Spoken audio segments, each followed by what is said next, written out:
اور عوام سے بھی اور یہاں بیٹھے ہوئے لوگوں سے بھی یہی گزارش کروں گا کہ جو لوگ کام کاج کرتے ہیں آپ ان کا ساتھ دیجیے، ان کے ساتھ کھڑے رہیے. شکریہ. صدر صاحب اور آپ تمام ساتھیوں، آج جن لوگوں نے، چاہے وہ اسماعیل پلمبر ہوں، آمین بھائی ہوں، محسن بھائی اور ان کے تمام ساتھی، انہوں نے رابطہ آفس کا یہاں شروعات کی ہے. میں یہ مانتی ہوں جس طرح ہم خالق کی عبادت کرتے ہیں، اگر ہم مخلوق کی خدمت نہیں کرتے تو وہ خالق کی عبادت ادھوری رہتی. اس لیے سب سے بڑی بات ہے کہ مخلوق کی مدد کرو، ان کی خدمت کرو. میں نے میرے والد ساتھی نہال احمد صاحب سے سنا تھا کہ لیڈر کسے کہتے ہیں، تو ساتھی نہال احمد صاحب بولتے تھے لیڈر وہ ہے جو سب سے آگے چلتا ہے. آگے چلنے والا شخص وہ ہوتا ہے جو آنے والی تکلیف، آنے والے طوفان، آنے والے حملے کا سب سے پہلے مقابلہ کرتا اور اپنے پیچھے چلنے والوں کی حفاظت کرتا. اگر کوئی لیڈر ایسا ہوگا کہ جو شہر میں آنے والی آفت، قوم پر آنے والی آفت یا اپنے لوگوں پر آنے والی آفت کو چھوڑ کے بھاگ جاتا ہے تو وہ لیڈر نہیں ہو. میں اس بات کا ان لوگوں کو مبارکباد دیتی ہوں کہ جب مالیگاؤں شہر کہیں SIT، کہیں پولیس کی گنڈا گردی، کہیں سرکاری محکمے میں صرف اقلیت کو پریشان کرنے کی بات ہو رہی ہے کوئی کاغذات کے نام سے، اس وقت اس رابطہ آفس کا انہوں نے شروعات کر کے ایک طرح کی لوگوں کو خدمت خلق کر کر ان کو سیدھی راہ بتانے کا کام کیا. اگر چاہے وہ راشن کارڈ کا کام ہو، چاہے جنم داخلے کا کام ہو یا سرکاری محکمے کے کوئی بھی کام ہو، میں یہ مانتی ہوں کہ جب سے ساتھی نہال احمد صاحب کا سیاسی طور پر مالیگاؤں شہر سے اقتدار ختم ہو، تب سے مالیگاؤں شہر میں ایجنٹ راج شروع ہوا.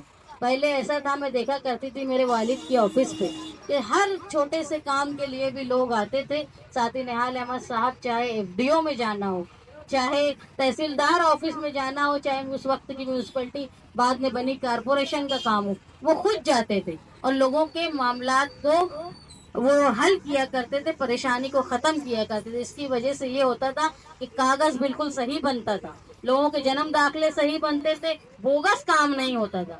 جب سے ایجنٹ راج شروع ہوا ہے، ایجنٹ راج کی شروعات اس لیے ہوئی کہ مالیگاؤں شہر سے جو نمائندے آتے ہیں ان کو نہ خدمت خلق کا کوئی جذبہ ہے، نہ قانونی کوئی شعور ہے، جس کی وجہ سے وہ کسی کام میں دلچسپی نہیں لیتے اور لوگ اپنے کام کرنے کے لیے ایجنٹ لوگوں کو لگاتے ہیں. جس کی وجہ سے آج آپ دیکھو کہ مالیگاؤں شہر میں 20 سے زائد لوگ جیل میں SIT کے نام پہ اور جنم داخلے کے نام پہ، جس میں 3 خواتین ہیں.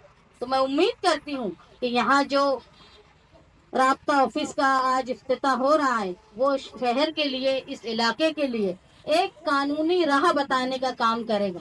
جہاں کاغذ کی غلطیاں ہوتی ہیں، بالخصوص مسلمان طبقہ جو مراٹھی نہیں جانتا، اس کی وجہ سے اس کو بہت زیادہ ہم کو استحصال ہوتا ہے، ہم کو کاغذات نہیں سمجھتے. اس لیے یہ آفس کے ذریعے یہ لوگ بالکل آپ لوگوں کی رہنمائی کریں گے. جہاں ضرورت ہوگی ہماری رہنمائی کی، اگر یہ ہم کو یاد کریں گے تو ہم ضرور ان کی رہنمائی کے لیے یہاں آئیں گے. میں امید کرتی ہوں کہ یہ آفس کا افتتاح یہ علاقے کے لیے بالکل ایسا ثابت ہو جس کے لیے ہماری پریشانیاں کم ہونے کا راستہ نظر آئے. یہ یاد رکھو، جو لوگ کام کرتے ہیں، جو لوگ کام کرتے ہیں تمہاری مسائل کو حل کرنے کی کوشش کرتے ہیں، تمہاری تکلیف میں کھڑے رہتے ہیں، جب وہ تمہارے پاس کسی چیز کی درخواست کرنے آئے تو اس کا ساتھ آپ دیں. ورنہ جب ہمارے شہر میں آفت آتی ہے تو سب سے پہلے بھاگنے والے ذمہ دار ہوتے ہیں. ایسی نوبت نہ آئے. میں دعا گو ہوں اس آفس کے ذریعے اس علاقے کے لوگوں کے لیے ایک روشن باب کی ابتدا ہو. ایسی میں اور اللہ رب العزت سے دعا کرتی ہوں اور امید کرتی ہوں کہ یہ آفس آپ لوگوں کے لیے فائدہ مند ثابت ہو. یہ کہہ کے میں میری بات ختم کرتی ہوں.